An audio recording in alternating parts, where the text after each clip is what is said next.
Ah, Mugello. A track so rich in history. It opened in 1917 and is still one of the finest circuits in the world. What can you say about a racetrack in the middle of the Tuscany region of Italy?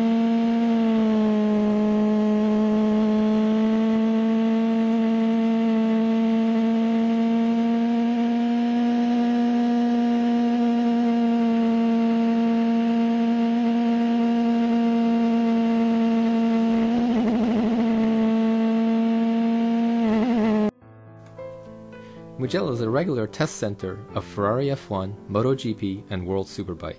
It is also only a few hours north of Rome, which is another place full of history. Ah, Rome.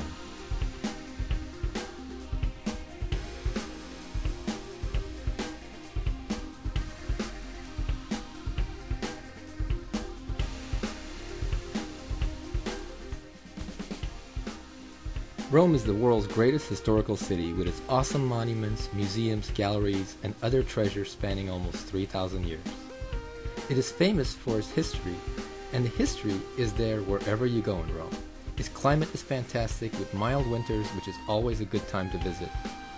When visiting, you have thousands of choices, but we found a fantastic place that offers a great location, central to most tourist sites, as well as great accommodations and affordable rates. Western Hotel Astrid.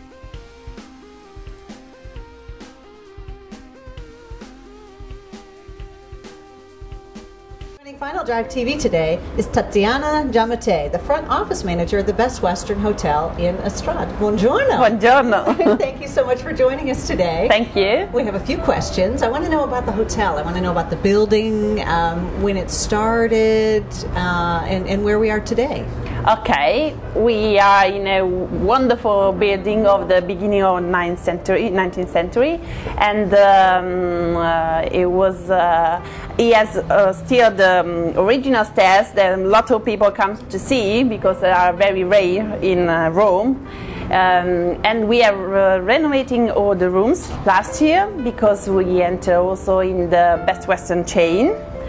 And at the beginning it was owned by a family, Famiglia Biscarini, that now own the hotel. And but now we are also Best Western. But we are glad to offer to our our guests things like free Wi-Fi, okay, and free water in the minibar. And one of the best things we offer is our breakfast, because it's on the wonderful terrace that looks over the Tiber and the river. I mean, which is actually where we're sitting now. I have to add, this is the terrace level, the roof of the building. It is a spectacular view of the surrounding area of Rome. Yes, a lot of people choose us for this terrace because it's one of the most beautiful views of Rome. And you can see the San Pietro and the river, and it's very charming, even during the night with the light and So your breakfast room and your breakfast terrace transforms into an evening in a bar and restaurant where you can have something to eat, typical or not, or just a fresh salad. But the thing is that you have this wonderful view, and you can have a talk and relaxing after the day in Rome that could be quite strange. Okay. Surely, yeah. So let's talk a little bit about Rome and your location. Walk out the front door. We're close. We're close to everything. Yes, in just 15 minutes you are in Piazza del Popolo. That is the beginning of the center, and from there you can go to Spanish Steps or Trevi Fountain in 10 minutes. Mm-hmm. So, but we are not in the confusion of the center, but very close to the proper center of Rome, because Rome is a so big city, so the center could change a little bit. But you can also reach the center by a bus in 5 minutes. That is just 1 minute far from the hotel. From the hotel. So in 5 minutes you are in Piazza del Popolo and you can start your day in Rome. With a simple transit. Right.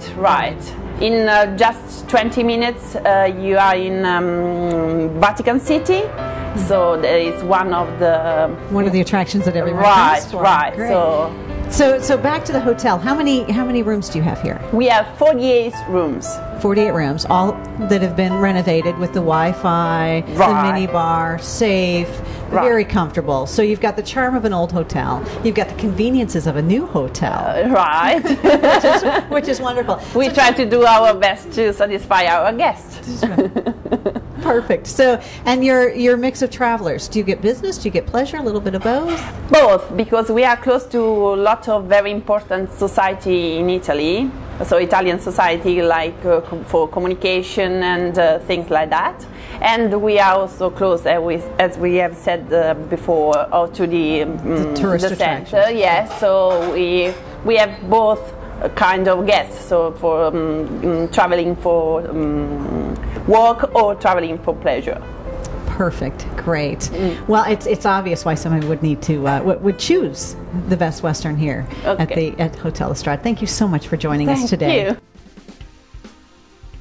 Best Western Hotel Astrid is in the middle of Rome, located between Piazza del Popolo and Rione Flaminio, enjoying a magnificent view of the Tiber River. It's also close to most of the tourist sites in Rome and enjoys a fantastic view from the terrace. For more information, please contact hotelastrid.com.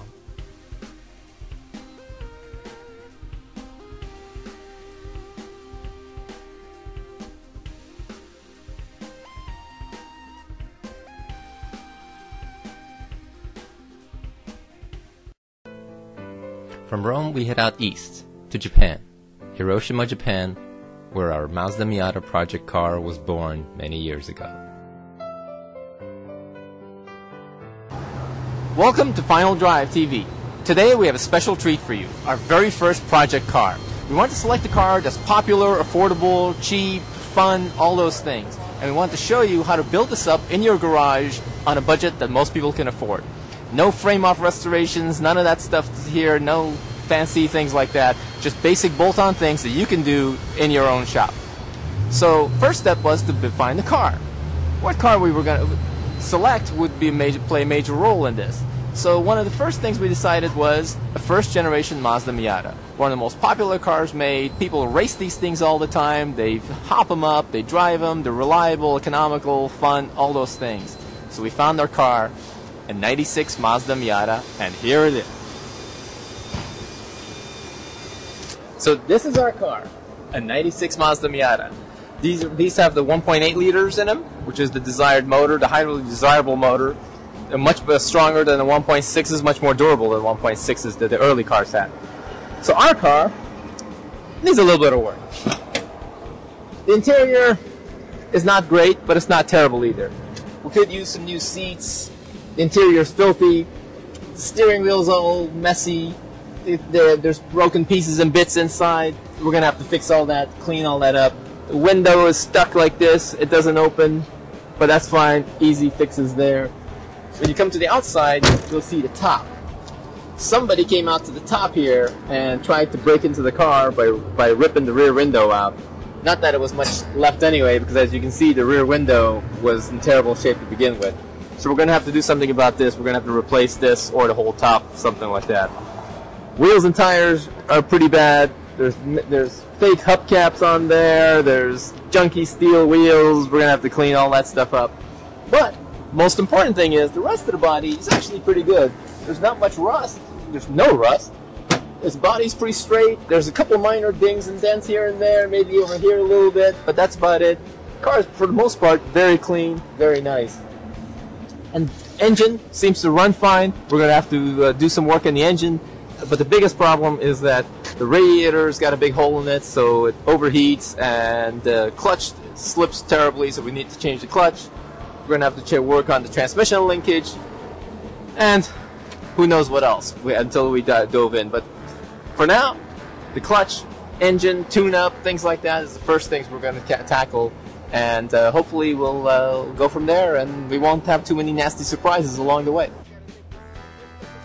Okay, well, first thing inside the car, we want to take off the shift knob, and to do that first, you got to get rid of the center console. Take it easy there, because there's years of goo and chocolate, all kinds of stuff down there, so who knows what we'll find in there. But make sure you take the little clips off and don't break anything. Take your time. Take all the little dirty stuff off. It would help if you're wearing gloves while you're doing this. Next, take the shifter off. Take the 10mm bolts off. The shifter comes right out. Make sure you don't spill any of the oil inside the car. Then underneath the car, you got to take all these little tabs off for the wiring and brackets and all kinds of stuff that's down there. Lots of little annoying things that are in the way. But and then you have to take the differential support off for the back. This is this big, humongous hunk of metal that runs the length of the car. That's held with big, beefy bolts. Make sure you take that off. It would help if you have a second pair of hands to help you. The drive shaft. And of course, don't forget to drain the oil, because otherwise the oil drains itself on top of you as soon as you take the transmission and the drive shaft off. So once you get the drive shaft off, then you can focus on the bell housing bolts and the starter and things like that. Again, it would help if you have a friend helping you with the transmission, to get the transmission off straight and back without breaking anything or having it fall on top of you. The transmission on the Miata is actually kind of light compared to most other cars, so that's the good thing, because one person can really do it, but the second pair of hands, it really comes in handy. Once you have that, then the fun begins. Then you can start taking the clutch bolts off and the flywheel bolts off. Again, just take your time, and you can get those off. Once the pressure plate and the clutch comes off, then we can inspect those and see what kind of shape they're in.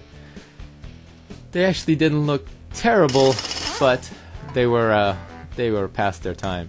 The flywheel comes off next. This thing is really heavy. Be careful not to drop it on your feet when you take it off. Stock flywheel is really heavy. We also decided to replace the starter while we were in there. We have this new starter from Denso. It's brand new, really nice unit. The old starter was about to go. This one is going to basically last the life of the car. It's a really nicely done. Everything's brand new and fresh, and it's a direct bolt-in replacement. Really nice unit, and as you can see, you have to put the bracket on it first before you put it in. The starter on the Miata is a little backwards because of the way it mounts, and it's really hard to get to. But we got it done. The major thing we had to do was actually cleaning everything, cleaning the transmission.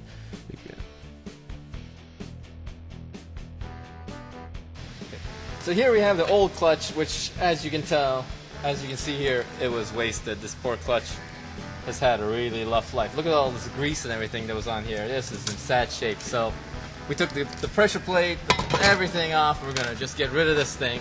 We don't need this. Our friends at Advanced Clutch Technologies, ACT, gave us this clutch kit for a Miata. They make some of the best clutches in the world. They make different clutches all the way, different level clutches all the way from street to full race. We asked for a street clutch, so this is their high-performance street kit.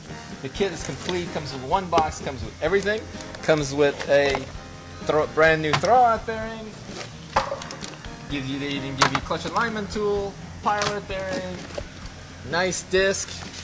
Even gives you all the Loctite that you need, and a high-performance pressure plate, and even instructions. Everything you need right here. Also, since the old clutch disc was in such sad shape, we also got a brand new flywheel. Lightweight and beautiful. This thing is going to work fantastic on our car. To install the clutch, first start by putting in the flywheel. The new flywheel goes on pretty simple. It's a lot lighter than the stock one, so it's a lot easier to put it in. Make sure you have put in all the bolts and snug them, and don't forget also the new pilot bearing. Once you've torqued that down, then you can start by putting in the clutch cover, the pressure plate, and the disc, using the alignment tool also. Again, lots of Loctite in all the bolts, to make sure nothing comes loose. And make sure you torque everything to factory specs.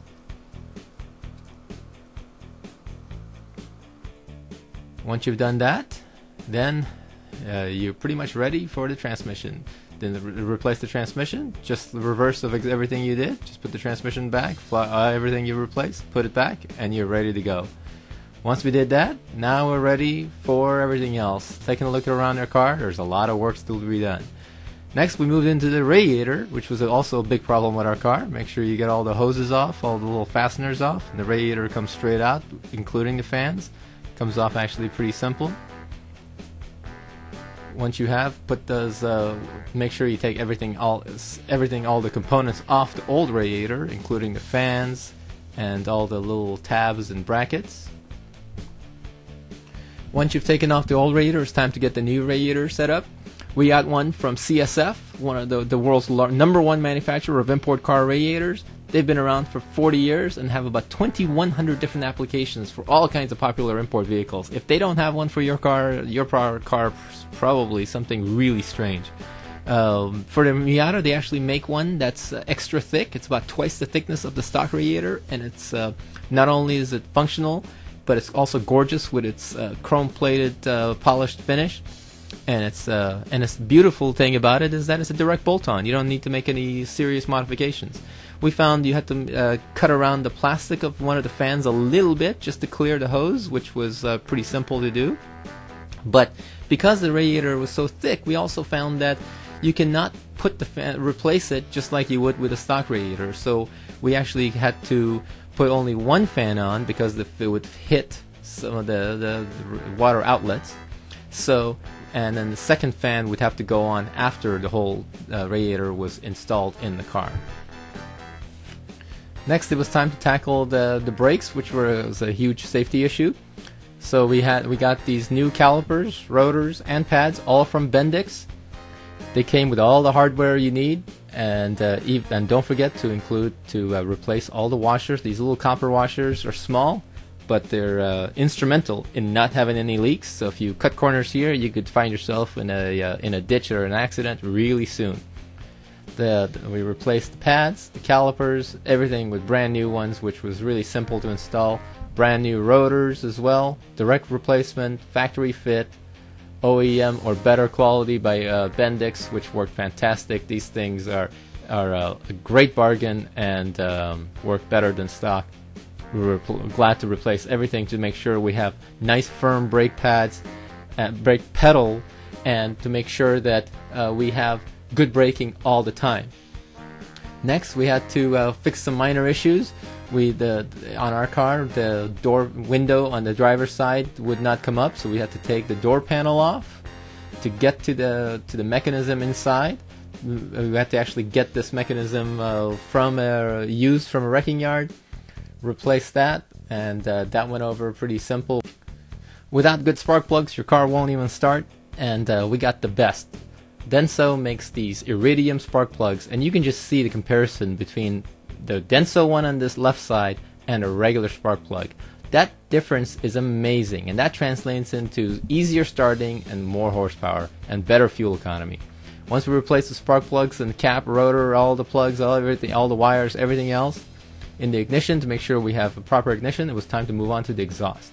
MagnaFlow makes a great catback exhaust system, fully legal in all states. Beautiful polished finish and a polished tip, and best of all, direct replacement. Comes with hangers, everything you need to put it in an afternoon in your own garage. Works fantastic and much better looking than this ugly, rusted out piece of junk that came with the car. Look at the beautiful finish on this MagnaFlow, and it only took us about 15 minutes to put it in. Everything just fit beautifully. It even came with all the little gaskets and bolts and hangers and everything you need to put it in. Next, you move into the more smaller stuff, the maintenance stuff. Denso, OEM quality oil filter and air filter. First time fit, as they say. Fits perfectly, just like the factory items would, and it works beautifully. To get the air filter off, just pull off the air filter out, and take a look how filthy this was, and compare that to our new one, which is just so much more cleaner and better looking. Just look at the two side by side. Perfect fit, minus the dirt. And the new one just fits right into the old unit with no problems, just drops right in, clamp it on, and you're done. After that, you're ready to tackle the suspension. We want to replace the shocks, which had lots of miles on them, were really sloppy. So make sure again, jack the car up, take the wheels and tires off. And the front struts are a little tricky to take off because there's just not enough room to get it off, so you have to drop one of the ball joints with a 17mm, take the castle nut off, and then you can take the whole assembly off in one unit out the car. Then you're going to need these McPherson strut spring compressors to safely get the spring off the car. Be careful, if you don't know what you're doing here, this can seriously hurt you, so make sure you know what you're doing or else go see a professional. The Koni replacement shocks actually were a little bit thicker, so you have to drill out the hole inside the housing, the top housing, to make them fit. But these beautiful Konis were fantastic. These are Koni Sport models, adjustable, externally adjustable from under the hood. They're a direct bolt-on replacement. They come with everything you need. And you can even adjust the ride height with these lower spring perches. To replace them, all you have to do is just drill out the top again, make the holes a little bit bigger. The rest is pretty simple. It's just a reverse of what you did to take the old ones off. And then they also bolt in the same way. Just make sure you don't scratch them up. It's a little tight of a fit, but it's fairly easy to do. Then you just replace the bottom bolt, tighten everything down, and make sure you get the ball joint in also. Don't forget the new cotter pin on that castle nut, very important safety feature. On the back, same story again. Beautiful, beautiful Koni Yellows Sports, a little bit shorter in the back. Again, comes with everything you need, the adjustable ride height collars for the springs, and the adjustment for the damping from the top. Compare this to the old shock, which is just not even the same ballpark. These Konis are great deal for what you get, and again, bolts on, makes your car handle 10 times better. And the rear, just make sure again, take off the back, the lower bolt. You have to take one of the upper radius arms off to get the shock out. Look at them side by side. The new one, the new Konis with the new spring, everything installed, is so much nicer than the old one. And to put it back, just do the reverse. Replace the top radius arm, and you're done. Next we get to the tires and wheels. We got these beautiful BF Goodrich G-Force tires from BF Goodrich, 205 50/15, mounted on 15x7 Koenig retrack wheels. Perfect offset and size for our Miata. We didn't want to go too crazy with the wheels. 14s are stock, 15s were optionals in some of the Miatas, and any bigger would just add too much weight to the car, so we wanted to keep it very lightweight, and these wheels fit the car perfectly, and also were super lightweight. And with those tires also work really well with the car and provide long-lasting, all-season performance everywhere you go. Dry, wet, and you'll be done. Our Mazda Miata project car is finally done. Our 96 Mazda Miata started off as a piece of junk, but after we got started and putting in a few hours of work into it, everything you can do at home, in your garage, with your own tools, now this thing is a fun sports car just the way Mazda intended it to be. We started off underneath the car, changing the clutch. The old clutch was in really sad shape. We replaced that with the advanced clutch technology clutch kit. We replaced the aluminum flywheel. We replaced everything with top quality ACT products. Then we moved into the radiator. The CSF radiator is twice as thick as the original one, no more overheating problems, and it's chrome plated, looks fantastic when you lift the hood. Then we moved into the components under the hood. Spark plugs, wires, everything, Denso products, filters, oil filter, air filter, all of that. We replaced that to make sure the engine runs in tip-top shape, just the way the factory intended it to be. Then we moved into the brakes. Brakes are an essential safety tool. You need to make sure the brakes work great. You don't want any old things there. So we replaced all the brakes, rotors, calipers, pads, everything was replaced with Bendix parts. Now the car stops on a dime and it works great. We finally topped it off with some new tires and wheels. We got BF Goodrich G-Force tires, 205 50/15, and we also have Koenig Retrack wheels. These wheels are gorgeous, the tires are sticky, and no matter if it's rain, dry, whatever, these tires will provide a great handling as well as safe driving on the street. We also replaced something that was very important that most people overlook, are the shocks. Shocks are a key part to performance of a car, whether you're driving on the track or on the street. If you don't have good shocks, your tires are not sticking to the ground. We got a set of Kone sport shocks from Kone. Bolts in, easy to put on in an afternoon, yet they provide much better handling, much better ride, and much better performance all around, whether you're on the street or on the track. Cosmetically, the car needed some work. We replaced the top with a brand new top. Now we have no more leaks, no problems you can see out of. Brand new rear window, did all that. Now the car looks also nice. Inside, we fixed the window. Finally, now the window moves up and down, and we cleaned up the inside, new carpet, new leather seats, all of those things that we did. Now the car looks like a new car also. It doesn't look like an old piece of junk that you could is headed to the junkyard. Now the interior looks fantastic too. So all of these things were simple things that you could do in your garage at home. So now the fun part begins. So now we want to see just exactly how does this car drive. So let's go and take a test drive right now in this car. So here we are driving our new Miata, and this thing is tight. It feels great. It's just like driving a new car. Practically everything on this car has been freshened up. The shocks, those Kone shocks, are fantastic. They make the car so much tighter than they were.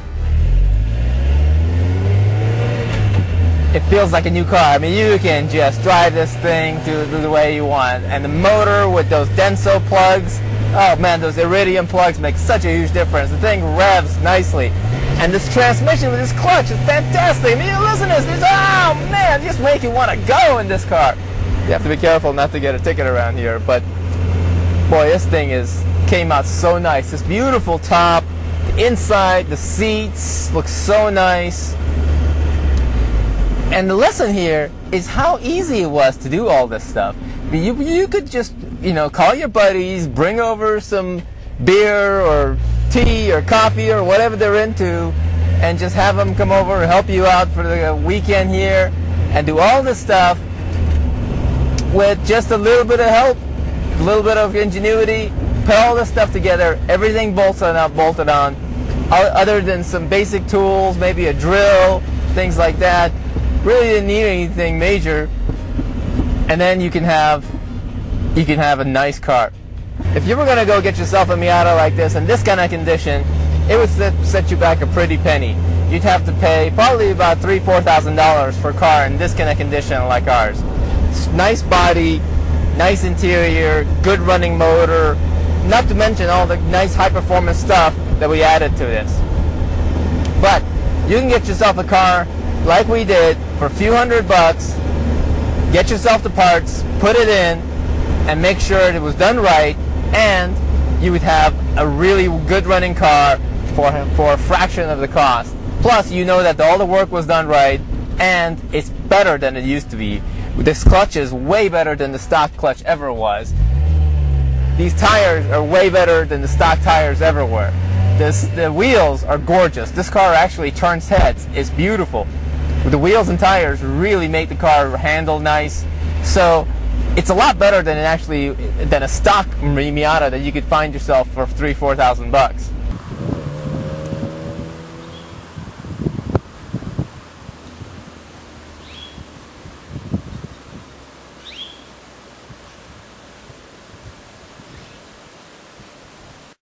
Thanks for joining us. Tune in again next time when we'll bring you another exciting episode of Final Drive TV with the latest news from the world of cars. For more information and to view complete episodes, please visit us at finaldrive.net.